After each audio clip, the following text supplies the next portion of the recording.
ये केस आपने क्यों उठाया? मैंने पहली बार किसी गरीब के लिए या किसी ऐसे इंसान के साथ जिसके साथ ज्यादती हो रही है पहली बार आवाज़ नहीं उठाई। ये एक सिंपल लव मैरिज है। आप लोग एक एडल्ट लड़की को और एक एडल्ट लड़के को क्यों तंग कर रहे हो, बिला वजह क्यों उनको गैंग बना रहे हो। रास्ता उन्होंने गलत इख्तियार किया, लेकिन उन्होंने एक जायज़ काम यानी निकाह को, घर से भागना नहीं चाहिए, मैंने इसको कभी सपोर्ट नहीं किया। मगर ये नाम नहाद जो सहाफ़ी हैं ये आज तक कभी भी ज़हीर की वालदा के डिपार्टमेंट में जहाँ पे वो पंजाब यूनिवर्सिटी में काम करती हैं क्यों नहीं गए। अफसोस की बात यह है कि इस केस को लड़ने के लिए उनको अपने प्लॉट्स बेचने पड़े। 2 प्लॉट्स उनके बिक चुके हैं, 1 प्लॉट उनका रह गया है। जब मैं उनके पेरेंट्स का नाम लेती थी ना, यकीन करें खासतौर पर वालिद का, तो वो अपना सर पकड़ के ना ज़मीन की तरफ ऐसे अपना सर फेंक के और अपने सर को ना मारना शुरू कर देती थी अपने हाथों से। वहाँ से मुझे अंदाज़ा हुआ कि इसके घर का माहौल जो नॉर्मल नहीं हो सकता। उसकी आंखों के नीचे जो हल्के हैं और जिस तरह की बातें वो बताती रही है और जिस तरह से उसके जिस्म के ऊपर तशद्दुद के निशानात हैं और कुछ आपने देखे जी उसकी गर्दन के पीछे।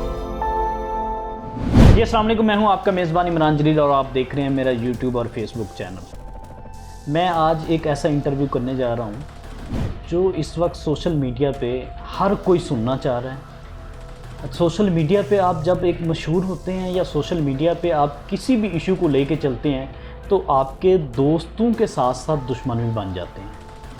मैं बात कर रहा हूँ, आपको मेरी स्क्रीन में शायद बैठे हुए नज़र भी आ रही हैं, ज़ुनैरा माहम की। ज़ुनैरा माहम ज़हीर और दुआज़रा केस से मशहूर होने वाली ज़ुनैरा माहम, जिनको अब लोग अच्छे अल्फाज में याद कर रहे हैं। अच्छे अल्फाजों से अच्छा, आप मेरी बात ये सुन के परेशान भी हो जाएंगे या आपको यकीन नहीं हो रहा होगा, तो मैं आपको ये एक छोटा सा वाक़या सुनाता हूँ। आज हम मेरे प्रोड्यूसर के साथ ज़िला कचहरी में गए हुए थे।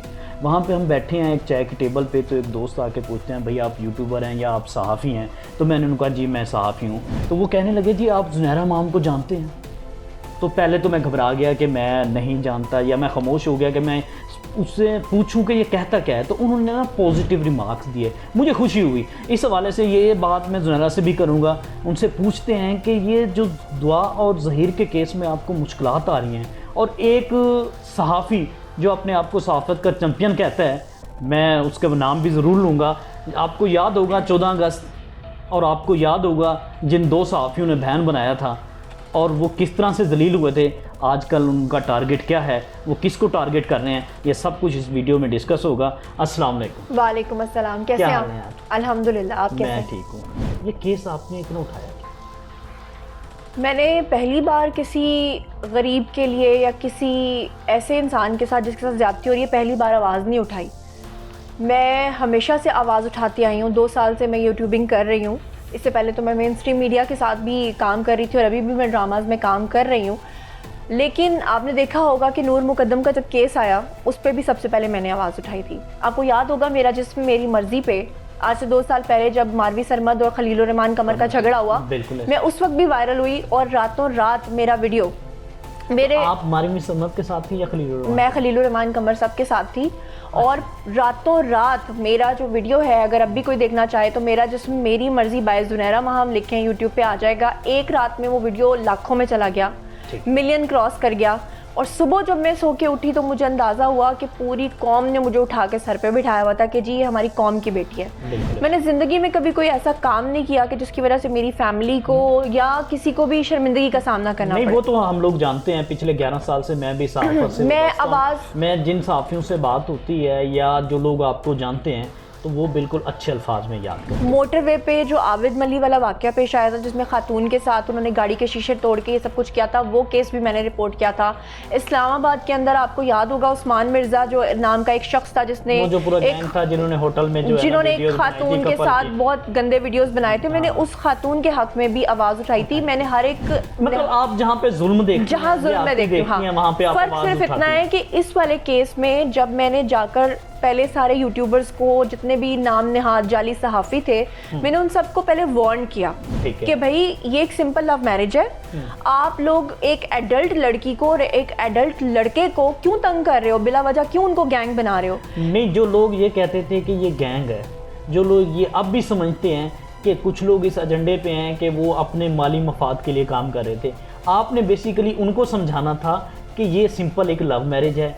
एक बच्चे की मोबाइल पे हुई है, ठीक है, अटैच हुआ है, उसके बाद उन्होंने शादी कर ली है, लड़की उसकी मोहब्बत में आ गई है पंजाब में, इसको आप कबूल करें, आपका ये मकसद? देखें, रास्ता उन्होंने गलत इख्तियार किया, लेकिन उन्होंने एक जायज़ काम यानी निकाह को, घर से भागना नहीं चाहिए, मैंने इसको कभी सपोर्ट नहीं किया। मगर मिसाल के तौर पे अगर आपके ज़हन में कोई ऐसे सवालात हो, क्यूरियस हो कि आप ये जानना चाहते हो कि क्या वाकई गैंग तो नहीं है, मैं आपको इतनी बड़ी ऑफर कर दूं कि अभी आए मेरे साथ उनके घर चलें। मैंने इन तमाम यूट्यूबर्स को कहा ये ऑफर जो है ना, मेरा ऑडियंस देख रहे हैं, ये हम आज आपसे वादा लेके जाएंगे, उनके घर आपने हमें जरूर इंशाल्लाह ताला। और मैंने सबको ओपन चैलेंज किया, मैंने कहा कि कई ऐसे थे कि अल्लाह माफ़ करे कि वो उनको गैंग साबित करके हज का खर्चा निकाल रहे थे, और मैंने उनसे कहा कि आपका हज अल्लाह कबूल करेगा, इस तरह का हज।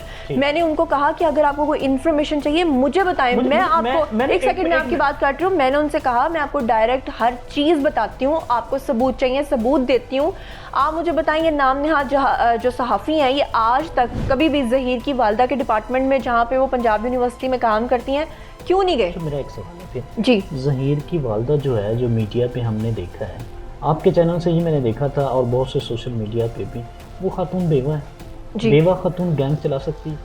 और उनकी हालत देखें, जिस तरह उनको गुलाब आंटी या स्वीटी आंटी बनाया गया, वो बेचारी, मतलब मुझे तो यकीन करें कि अब मैं जब ज़हीर और परी को देखती हूँ ना तो मेरी आंखों में आंसू आते हैं। ये परी कौन है? परी जो है ज़हीर की अहलिया है। ये परी आपको मतलब आप खुद से बुलाती हैं या इसमें परी कहाँ से आ गई? नहीं, वो फिर हम पे जो पाबंदियां लगाई थी कि नाम नहीं लेना, अच्छा। तो हमने फिर परी उसको कहना शुरू कर दिया। तो इस केस में आपने आवाज़ उठाई सोशल मीडिया की, जी, आपके साथ कानूनी मामलत कौन कर रहे हैं?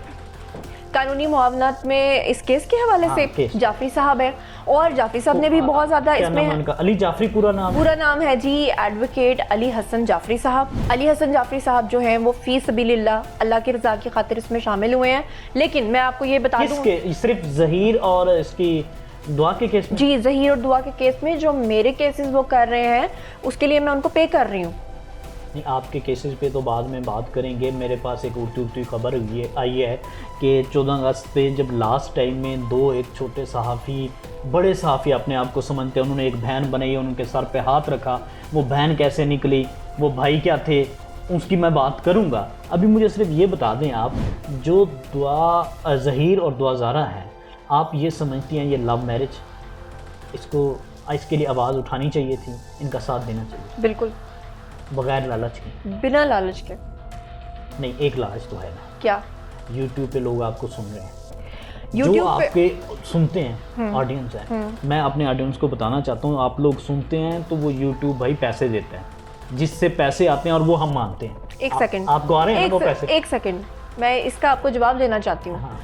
कि YouTube पे जाइए, हाँ। मेरे चैनल पे जाइए, ठीक है, वहाँ जाके मोस्ट वॉच्ड वीडियोस देखिए, बिल्कुल वो आपको ये नहीं नजर आएंगे, ज़हीर और परी के नजर नहीं आएंगे। आपको मेरी एक स्पेशलिटी है कि मैं जब सेलिब्रिटीज के इंटरव्यूज और होम टूर्स करती हूँ ना तो वो मिलियंस में जाते हैं। एक सेकंड, आप जाइए, नहीं, आप पहले मुझे जवाब देने दें। मैं ये कहना चाहती हूँ कि आप जाइए और देखिए कि मेरे वीडियोस मिलियंस में जाते हैं। मैं सिर्फ इस केस की वजह से इनकम जो है ऑलरेडी, जो आप शोबे से वाबस्ता हैं और सोशल मीडिया यूज़ करते हैं, आपको वहाँ से आता है। मेरा सवाल, असल सवाल ये था कि ये जो गैंग जिन लोगों ने बनाया था, क्या आपको कहीं से पैसे इन गैंग को सपोर्ट करने के लिए तो नहीं आते? वो साबित हो गया कि नहीं आते। मैं अपनी ऑडियंस को ये बताना चाह रहा हूँ कि आप ये कह रही हैं कि जो आपके चैनल पे जाता है वो व्यूज़ देख ले। यूट्यूब पे जब आप क्लिक करते हैं तो उससे पहले एक ऐड चलता है, उस ऐड के यूट्यूब आपको पैसे देता है, जिससे अर्निंग होती है। ऐसे ही है? बिल्कुल, जो कि हम भी कर रहे हैं जी, जो कि हमारा हक है, बिल्कुल, हम सबका हक है जी, ठीक है। जो दूसरे जो लोग इल्ज़ाम लगा रहे हैं पैसे का, उस पर हम बात करते हैं, उस पैसों की भी बात करेंगे।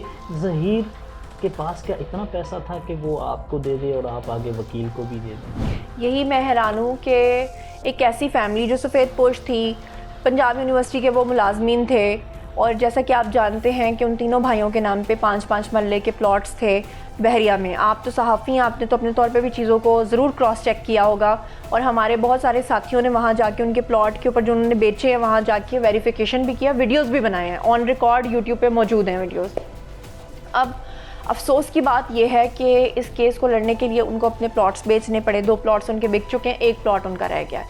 और मैं क्या कहूँ कि मतलब आप जो कह रहे हैं कि कितने पैसे थे, तो वो पैसे कहाँ से आए? वो प्लॉट्स बेच के आए और वो बेचारों के पैसे ख़त्म हो चुके हैं। आप जब 2011 से मिली हैं, आपको क्या लगा कि उसने ये इतना बड़ा कदम घर से निकलने का क्यों उठाया?